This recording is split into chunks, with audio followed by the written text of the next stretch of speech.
नमस्कार, मैं हूं रविंद्र जैन और आप देखना शुरू कर चुके हैं सबकी खबर। राष्ट्रीय स्वयंसेवक संघ के 100 वर्ष पूरे होने पर पूरे देश भर में हिंदू सम्मेलन हो रहे हैं, लेकिन हमने कभी कल्पना नहीं की थी कि ये हिंदू सम्मेलन के नाम पर डीजे भी बजेंगे, कलश यात्रा भी निकलेगी। चलिए वहाँ तक भी ठीक है, लेकिन ये डीजे को लेकर हम किसी अस्पताल में पहुँच जाएंगे, शोरगुल करेंगे, नाच गाना करेंगे और वहाँ की जो डीन है उसे मजबूर करेंगे कि वो इस कार्यक्रम में भी आएँ, खाना भी खिलाएं, भाषण भी दें। क्या हो रहा है ये? मैं ये बात इसलिए कह रहा हूँ कि भोपाल में गैस पीड़ितों के इलाज के लिए भारत सरकार ने अयोध्या बाईपास यानी भोपाल के अयोध्या बाईपास पर एक अस्पताल बनाया है। और ये अस्पताल इसलिए सेंसिटिव है, इसमें गैस पीड़ितों का भी इलाज हो रहा है, गंभीर बीमारी के मरीजों को इस अस्पताल में रखा जाता है। और इस अस्पताल में आप सोचिए, इस अस्पताल का नाम है Bhopal memorial hospital and research centre. इस हॉस्पिटल के अंदर जो अधीक्षक है इस समय, जो शायद डीन या अधीक्षक हैं, इनका नाम है मनीषा श्रीवास्तव। अब आप देखिए कि जो हिंदू सम्मेलन है वो इस अस्पताल के अंदर आयोजित कर दिया गया। अब वहाँ अस्पताल में मरीजों का इलाज होगा या हम हिंदू सम्मेलन करेंगे?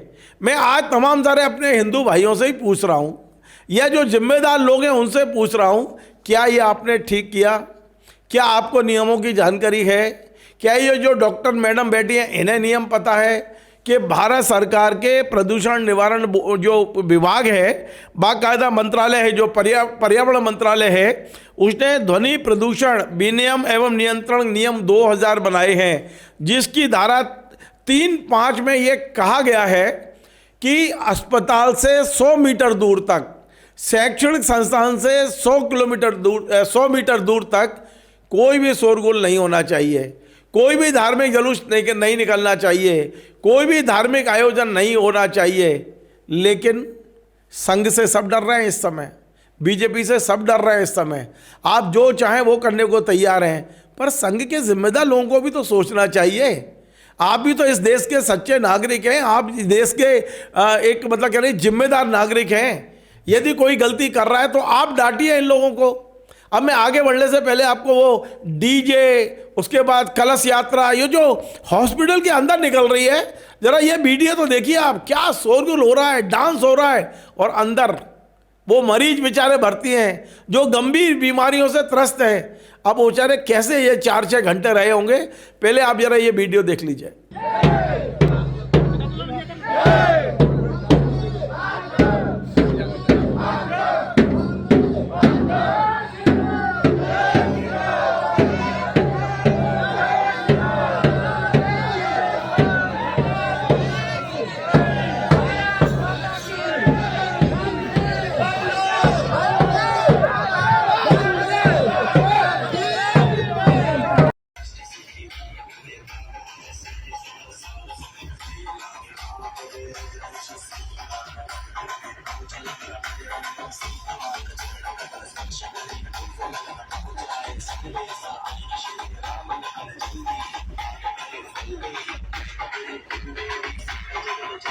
अच्छा, ये वीडियो तक भी देखिए आप, हालांकि पूरी तरह गलत है, लेकिन अति तो तब हो गई जब अपनी कुर्सी बचाने के लिए इस अस्पताल की अधीक्षिका, हो सकता है डीन हो, मनीषा श्रीवास्तव, ये खुद मंच पे पहुंच गई और हिंदुस्तान की सारी बातें कर रही हैं। आप जरा ये वीडियो भी सुन लीजिए।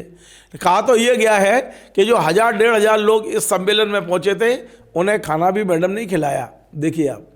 ये बात उठ रही है, इसका मतलब है हमारे अंदर जाति पाति को लेकर अभी भी भेदभाव है। तो भेदभाव हटा के कुटुंब प्रबोधन करिए, भेदभाव मन में नहीं रखिए। हम सब एक धर्म का पालन करते हैं, वो सबसे बड़ा धर्म है जो हमारी भारत माता है, उनकी पूजा में जो हमारा धर्म है। हम सनातनी हैं तो क्यों हैं? हम भेदभाव करने के लिए सनातनी नहीं बने हैं। तो जो समरसता की बात कही गई है वो इसलिए, तो ये आप 5 चीजें नागरिक कर्तव्य आपने देखा ना कि अपने देश के लिए जान देने वाले कोई ना कोई एक ईश्वर को मान। अब इस पूरे मामले को उजागर किया है हमारे मध्य प्रदेश के वरिष्ठ पत्रकार पूर्णेंदु शुक्ल जी ने। उन्होंने बाकायदा सोशल मीडिया पे ये डाला है और उन्होंने इसकी शिकायत दिल्ली तक की है। उन्होंने सारे नियम कानून की जानकारी दी है। उनने एक चिट्ठी अधीक्षिका मैडम को भी लिखा है और उनसे पूछा है कि आपने इन नियमों का उल्लंघन कैसे किया, आप किस दबाव में थी। निश्चित तौर पे आप हिंदू की बात करिए, सनातन की बात करिए, खूब सम्मेलन करिए, कम से कम अस्पताल को तो बख्श दीजिए। अस्पताल में जो मरीज भर्ती हैं उन्हें तो बख्श दीजिए। जो कुछ हो रहा है अब मुझे लगता है कि हम अति की ओर बढ़ चुके हैं, और जब अति होती है तो आप समझ सकते हो कि हमें कितना नुकसान झेलना पड़ता है। ये सम्मेलन के नाम से, और इस सम्मेलन में हमारे भोपाल के हिंदू उत्सव समिति के अध्यक्ष चंद्रशेखर यादव तिवारी जी भी थे। अब तिवारी जी, आप तो बहुत जिम्मेदार व्यक्ति हैं, आपको समझ में नहीं आया कि अस्पताल के अंदर सम्मेलन कर रहे हो आप BMHRC में, और आपको पता है कि वहाँ किस तरह के मरीज भर्ती हैं। कभी थोड़ा विवेक का तो उपयोग अब बहुत ज़रूरी है।